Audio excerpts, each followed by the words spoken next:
Long resistance against ఈ ఒక form of operation.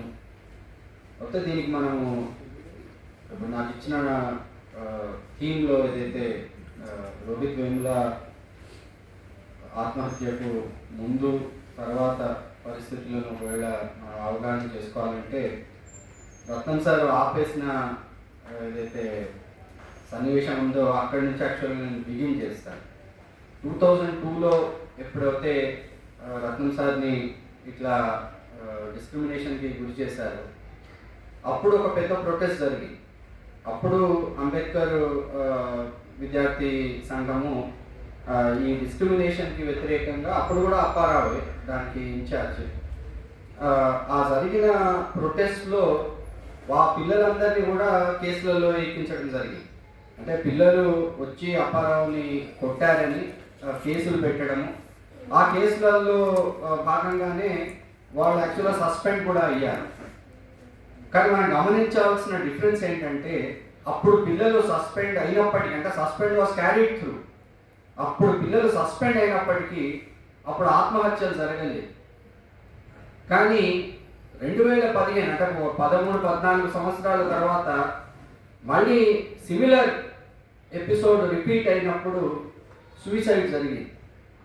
ఈ డిఫరెన్స్ మనము అవగాహన చేసుకోవాలి. ఎందుకు ఇట్లా మన సమాజము, అదే పిల్లలు, అదే విద్యార్థి సంఘము, అదే ఆలోచన ధోరణి, కానీ ఎందుకు ఇట్లా ఒక స్టూడెంట్ని మరీ ఆత్మహత్యకు నెట్టే ఒక సర్కమ్స్టాన్స్ ఎందుకు వచ్చింది?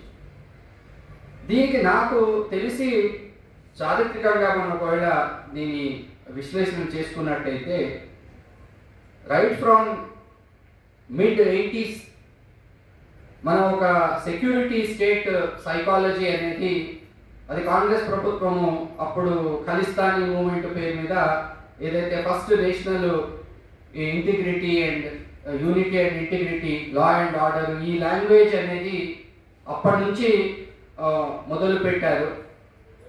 దానికి తోడైందే ఈ న్యూ లిబరల్ డెవలప్మెంట్ విధానాలు. న్యూ లిబరలిజం లేదా నయా ఉదారవాద విధానాలు ఎప్పుడైతే వచ్చాయో, ఈ సెక్యూరిటీ స్టేట్తో పాటుగా మనకు పబ్లిక్ స్పేస్ అనేది రీడిఫైన్ అయిపోయింది. యూజువల్గా మేము విద్యార్థులు ఉన్నప్పటికి కూడా, అంటే లేట్ 90s, యూనివర్సిటీలో పబ్లిక్ ఇష్యూస్ మీద డిబేట్స్ కానివ్వండి, అప్పటికి ఇంకా పొలిటికల్ ఆర్గనైజేషన్స్ లేవు, రకరకాల ఐడియాలజీస్ ఉండేవి, కానీ పొలిటికల్ అఫిలియేషన్స్, పొలిటికల్ ఆర్గనైజేషన్స్ అప్పటివరకు ఇంకా యూనివర్సిటీలోకి ఎంటర్ కాలేదు. కానీ పబ్లిక్ ఇష్యూస్ మీద చాలా స్పందన ఉండేది. నేను ఉండగానే, స్టూడెంట్గా ఉండగానే ఒక రేప్ జరిగింది, నేను స్టూడెంట్గా ఉండగానే ఒక సూసైడ్ జరిగింది, ప్రతి దాని మీద కూడా కటింగ్ అక్రాస్ కాస్ట్ లైన్స్ ఒక స్పందన ఉండేది. హండ్రెడ్స్ ఆఫ్ స్టూడెంట్స్ మొబిలైజ్ అయ్యేవాళ్ళు, ప్రొటెస్ట్ చేసేవాళ్ళు. విద్యార్థులు ఇంజస్టిస్ అనే దానికి వ్యతిరేకంగా ఒక మొబిలైజేషన్ ఉండేది. బట్ రాను రాను మనం ఏ పరిస్థితికి వచ్చామంటే, న్యూ లిబరలిజము అది అక్కడ మనకు, I think one has to understand. ఇప్పుడు ఇంతకుముందు కూడా మాట్లాడుతూ వక్తలు అన్నారు, మనం ఇట్లా ఫ్రాగ్మెంట్ అయిపోతున్నాము, కులాల వారీగా ఫ్రాగ్మెంట్ అయిపోతున్నాము. ఆ కులాల వారీగా ఫ్రాగ్మెంట్ అవ్వడానికి న్యూ లిబరల్ ప్రాసెసెస్కు ఒక లింక్ ఉంది. న్యూ లిబరలిజం ఇవాళ ఎట్లాంటి పరిస్థితిని క్రియేట్ చేసిందంటే, అందరికీ సమానమైన అవకాశాలు అనేవి అసాధ్యము, అందరికీ ఒక ఆత్మగౌరవంతో నిండి ఉన్న జీవితం అనేది అసాధ్యము అనే ఒక అవగాహనకు మనందరినీ సబ్కాన్షియస్లోకి అది తీసుకొని వచ్చింది. ఎందుకంటే ఇది మార్కెట్ ప్రపంచం, ఇక్కడ అందరూ పోటీ పడాలి, ఇక్కడ మానవత్వము, సున్నితత్వము ఇవన్నీ పనిచేయవు. ఎందుకంటే మీరు అవతలి వాడి పట్ల జాలి, దయా, కరుణతో ఉంటే పోటీలో ఓడిపోతారు. కాబట్టి ఎంత విపరీతమైన అదొకలాంటి బలప్రయోగం. అంటే మీరు ఏదైతే ఎఫిషియన్సీ అని మనం ఎకనామిక్స్లో అంటామో, అంటే రాటు తేలడం, ఈ రాటు తేలడం వెనకాల ఏముంటుంది, పక్కవాడు ఏమవుతున్నాడు అనేది మనం పట్టించుకోకూడదు. పక్కవాడి గురించి పట్టించుకుంటే మనము వెనకబడిపోతాం. ఈ ఆలోచన ధోరణి ఎప్పుడు వస్తుందంటే, మా ఎకనామిక్స్లో మేము మొదలు పెట్టేదే దాంతో మొదలు పెడతాం. స్కేర్సిటీ అనేది ఒక నార్మల్ సర్కమ్స్టాన్స్.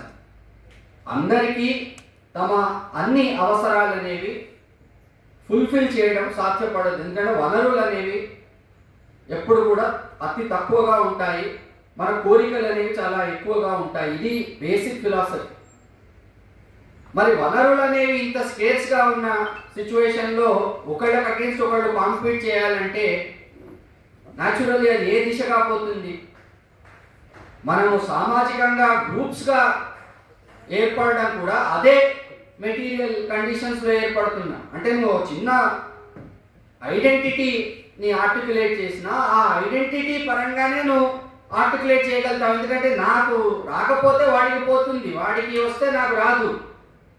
అవకాశాలైనా ఉద్యోగాలు కానివ్వండి, అది ఇంకే అవకాశాలైనా, మీకు పేదలకు ఇల్లు పంచుతామంటే అందరికి పంచరు కదా, దశల వారీగా పంచుతారు. వాడికి వస్తే నాకు రాదు, పోటీ పడాలి.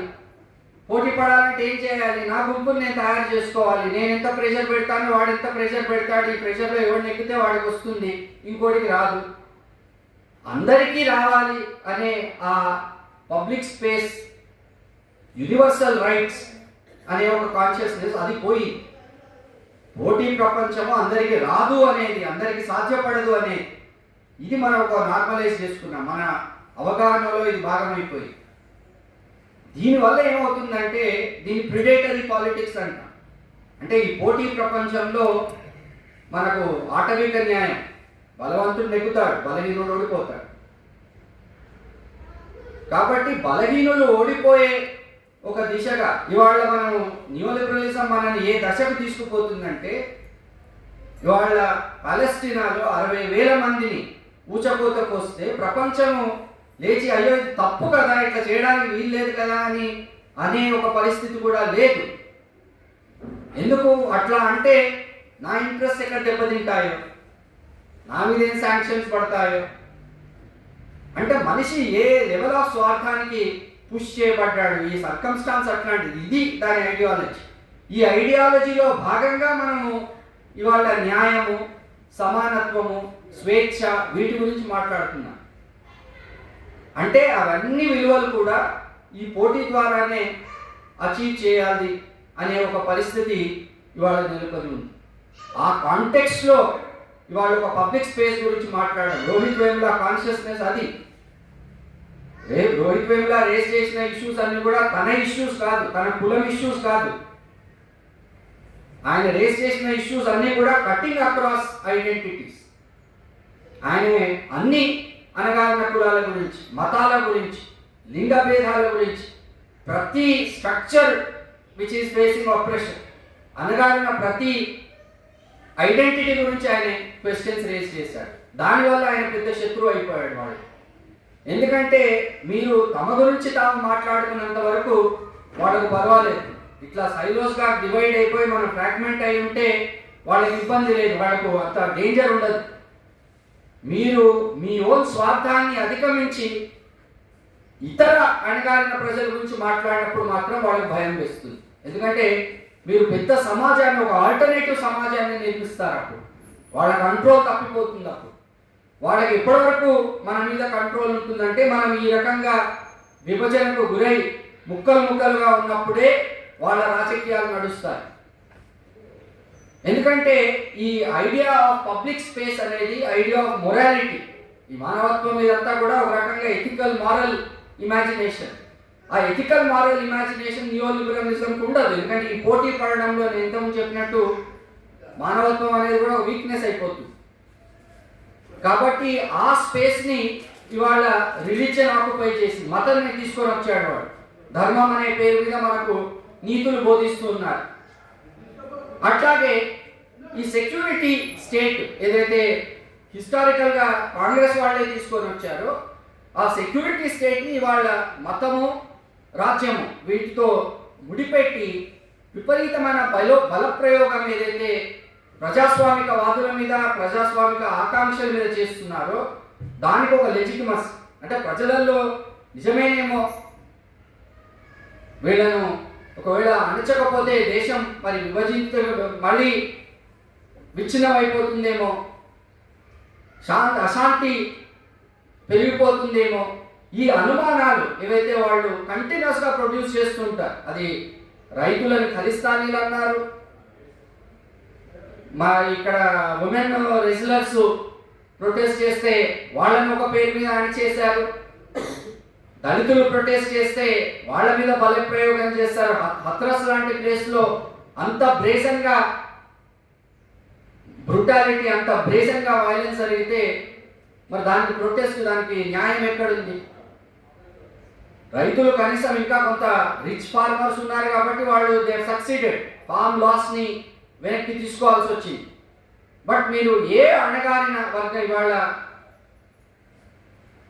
మనకు ఆదివాసుల సంగతి, ఫారెస్ట్లో ఏమవుతుంది, వాళ్ళ ఊచకోతలకు వస్తున్నా కూడా అడిగే దిక్కులేదు. కాబట్టి ఇట్లాంటి పరిస్థితి అనేది, ఈ కాంటెక్స్ట్ని మనం అర్థం చేసుకోకుండా రోహిత్ వేముల యొక్క హెల్ప్లెస్నెస్ని కూడా మనం అర్థం చేసుకోలేము. ఆయన ఫార్మ్ ఆఫ్ ప్రొటెస్ట్, ఆ ప్రొటెస్ట్ ఎందుకు తీసుకోవాల్సి వచ్చిందంటే కాంటెక్స్ట్ మారిపోయింది. కాంటెక్స్ట్లో మనకు చెక్స్ అండ్ బ్యాలెన్సెస్ ఏవైతే ఇన్స్టిట్యూషన్స్లో ఉండాలో, ఏ ఎథికల్ స్టాండర్డ్స్ మెయింటైన్ చేసుకో, మనకు వెనకటికి యాక్చువల్గా వెంకటాచలయ్య గారు జస్టిస్గా ఉన్నప్పుడు మా యూనివర్సిటీకి వస్తే ఆయనకు కాన్స్టిట్యూషన్ మీద మళ్ళీ ఒకసారి రివిజన్ అని చెప్పి అప్పుడు కాంగ్రెస్ ప్రభుత్వం ఆయనకు బాధ్యత అప్పచెప్తే ఆయనను చుట్టుముట్టారు. అంబేద్కర్ స్టూడెంట్స్ అసోసియేషన్ అన్ని ప్రోగ్రెసివ్ గ్రూప్స్ అన్ని కలిసి ఆయన చుట్టుముట్టారు. నువ్వెవరు అసలు అంబేద్కర్ రాజ్యాంగాన్ని మళ్ళీ వీక్షించడానికి అని చెప్పి అంత స్థాయిలో ఉన్నాయనను అప్పుడు సరౌండ్ చేసిన, అప్పుడు సెక్యూరిటీ థ్రెట్ కానీ అట్లాంటి లాంగ్వేజ్ రాలేదే. బట్ ఈ సర్కమ్స్టాన్స్లో ఏమీ కాకముందే అప్పారావుని ఎవరో చంపేస్తారని చెప్పి ప్రచారం చేసుకొని ఒక గేటు మూసేసి ఆయనకు ఒక బాడీ గార్డ్ని ఇచ్చేసి ఆ ₹1,00,000 బాడీ గార్డ్కి పేమెంట్ అని విన్నా. సో ఇదంతా కూడా ఈ సెక్యూరిటీ మానియా, ఈ టైప్ ఆఫ్ ఇమాజినేషన్, అంటే ఇదంతా కూడా లెజిటిమైజింగ్.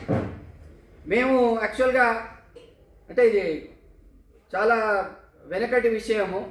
ఆయన నాయన్ నరసింహారెడ్డి గారు హోమ్ మినిస్టర్గా ఉన్నప్పుడు వేరే ఇష్యూ డిస్కస్ చేయడానికని వెళ్తే అక్కడ నేను ఆయనకు ఈ ఇష్యూ కూడా మెన్షన్ చేశాను. సార్, ఈ పిల్లలను కేసులలో ఇరికిచ్చారు, మీరు కొంచెం దీన్ని చూడండి, దీన్ని కొంచెం ఇది ఎత్తేయాలి ఈ కేసెస్ని అని మా తరఫు నుంచి, మా టీచర్స్ తరఫు నుంచి మేము రిక్వెస్ట్ చేస్తున్నామంటే ఆయన నాకు ఎమోషనల్ అయిపోయి చెప్పాడు, మీరు ఏమనుకుంటున్నారు అసలు, అప్పుడు మా పోలీసు వాళ్ళే రాకపోతే అక్కడ లేకపోతే ఆయన చంపేసి ఉండేవాళ్ళు అంటే ఆయనకు అట్లాంటి ఫీడ్బ్యాక్ ఇచ్చారు.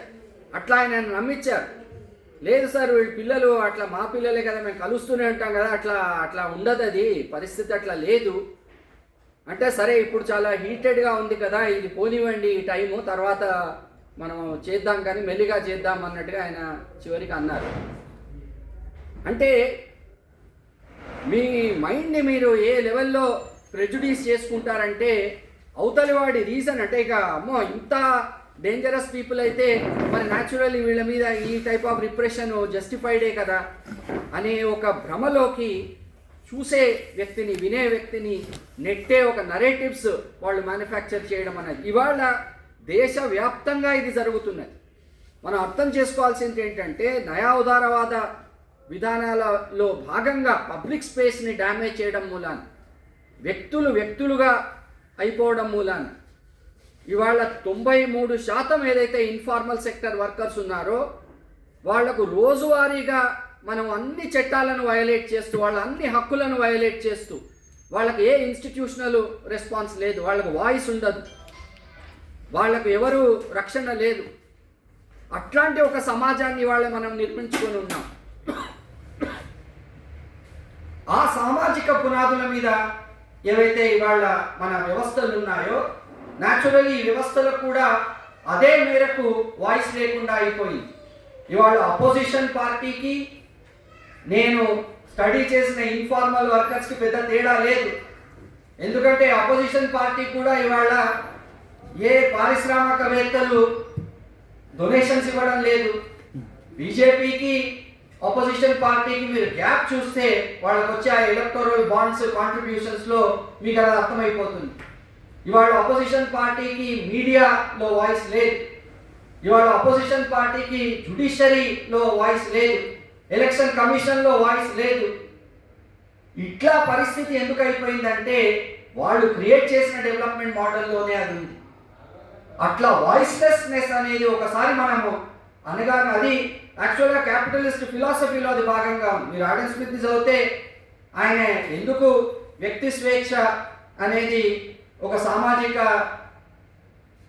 మంచిని రీఇన్ఫోర్స్ చేస్తుంది అనే ఊహలో ఆయన లేదా ఇంటర్ప్రిటేషన్ ఎందుకు ఇస్తాడంటే ఒక్క వ్యక్తికి అన్యాయం జరిగినా ఇంకో వ్యక్తి కూడా తనకు అదే అన్యాయం జరగవచ్చు అనే ఒక కాన్షియస్నెస్ ఉంటుంది అని నమ్మాడు. న్యూ లిబరలిజం ఏదైతే ఉందో ఆ కాన్షియస్నెస్ని అది తీసేసింది. అవతలి వాడికి అన్యాయం జరిగితే నాకేంటి, నాకెలా దీంతో సంబంధం అనే ఒక పరిస్థితికి మనం వచ్చామంటే అది సివిల్ సొసైటీ యొక్క డెత్, అదొక పొలిటికల్ సొసైటీ యొక్క డెత్. ఆ కాన్షియస్నెస్సే రూలింగ్ క్లాస్కి వాళ్ళ మ్యాక్సిమం ఆపరేషన్ని మన మీద చేసే ఒక స్కోప్ ఇస్తుంది. దీన్ని ఫైట్ చేయకుండా మనం క్యాంపస్లో కూడా